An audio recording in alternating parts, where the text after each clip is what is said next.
सुधीजन श्रीमदाद्य शंकराचार्य जी ने अद्वैत वेदांत की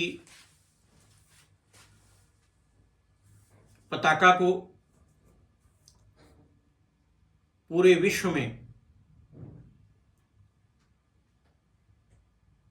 आंदोलित किया और ज्ञान मीमांसा की प्रतिष्ठा करते हुए निर्गुण ब्रह्म के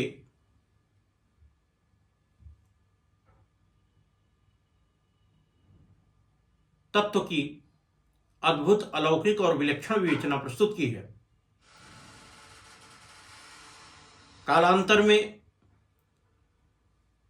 श्री आदि शंकराचार्य जी ने अनेक देवी देवताओं पर स्तोत्रों की भी रचना की और उन्हीं स्तोत्रों में से एक अप्रतिम और अन्यतम स्तोत्र सौंदर्य लहरी के नाम से आख्यायित है। सौंदर्य लहरी काव्य शास्त्र की दृष्टि से जितना उत्कृष्ट है उतना ही दर्शन की दृष्टि से गूढ़ है, क्योंकि सौंदर्य लहरी के श्लोकों में श्री महाविद्या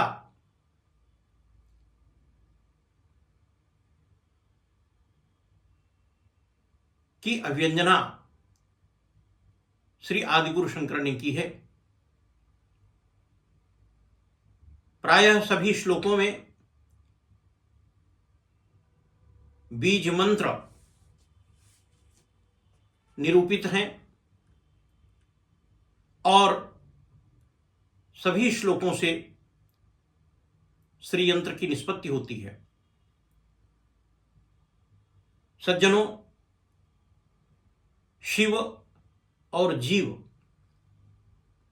का पारस्परिक संबंध उसी प्रकार से है जैसे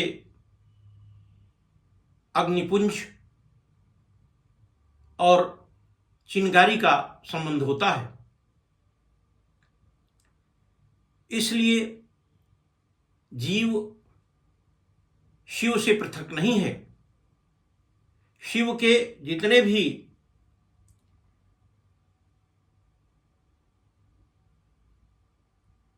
आंतरिक दृष्टि से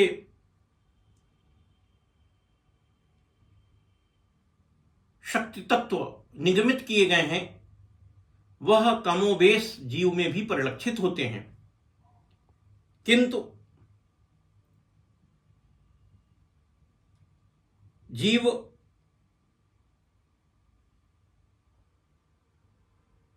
जब सृष्टि में आता है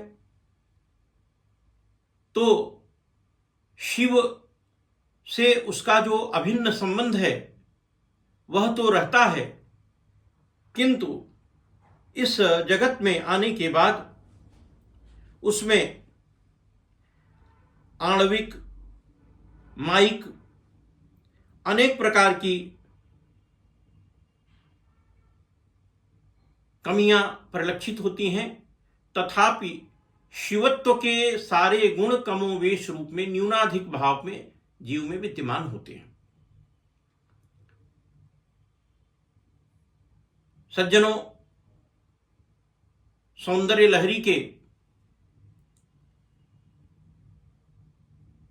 68वें श्लोक को आज मैं आपके समक्ष रखने जा रहा हूं, जिसमें श्रीमदाद्य शंकराचार्य जी ने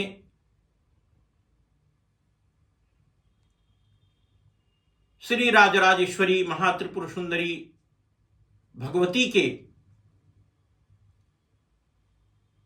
ललिता ललाम रूपों का वर्णन करते हुए उनके अंग विशेष का वर्णन किया है।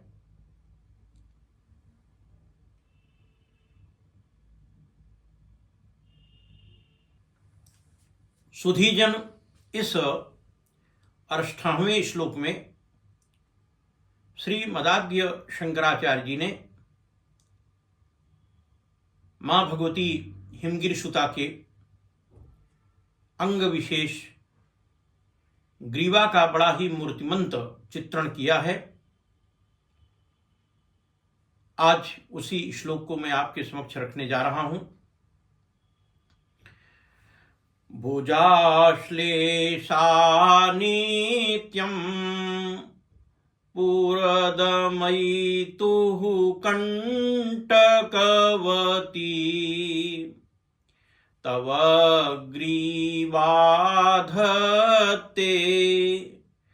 मुखकमलनालश्रियमुय्यम् स्वतः श्वेताकाला गरुबहुलजम्बालमलिना मृडालीलालित्यं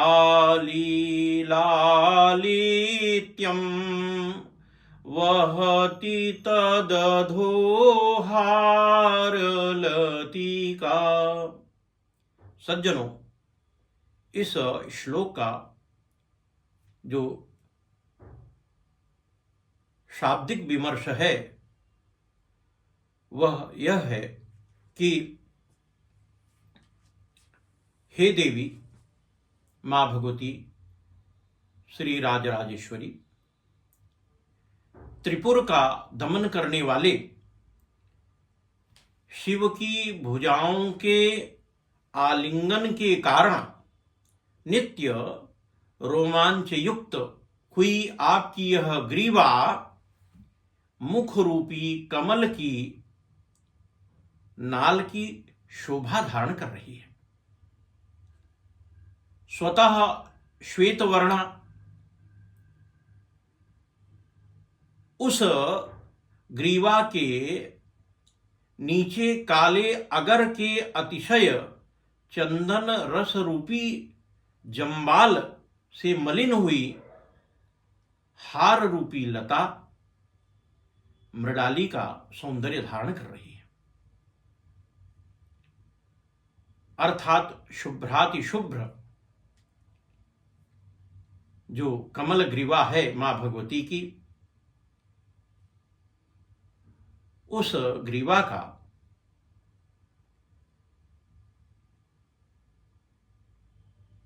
सौंदर्य निरूपण भगवान शिव इस श्लोक में करते हैं। सुधीजन, यदि इस श्लोक का श्री विद्या उपासना की दृष्टि से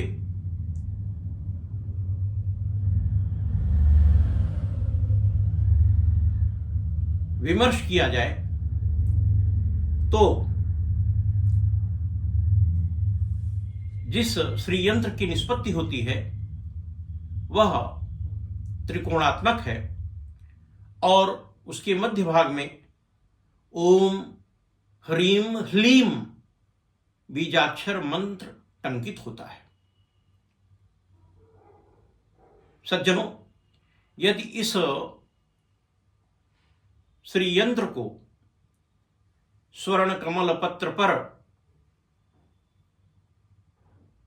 बीजाक्षर मंत्र के साथ टंकित कराकर तथा 45 दिन तक उस श्री यंत्र का विधि विधान पूर्वक पूजन किया जाए, मोदक लड्डू अर्थात मिष्टान्न, पुलाव, चित्रान्न तथा तांबूल आदि का नैवेद्य निवेदित करते हुए पूजन किया जाए और उसकी प्राण प्रतिष्ठा की जाए तथा इस श्लोक का 1001 बार आवर्तन किया जाए, तो यह श्लोक राज सम्मान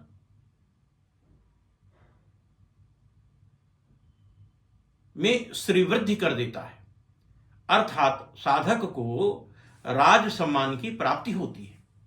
यह इस श्लोक का गुप्त फलादेश है। धन्यवाद।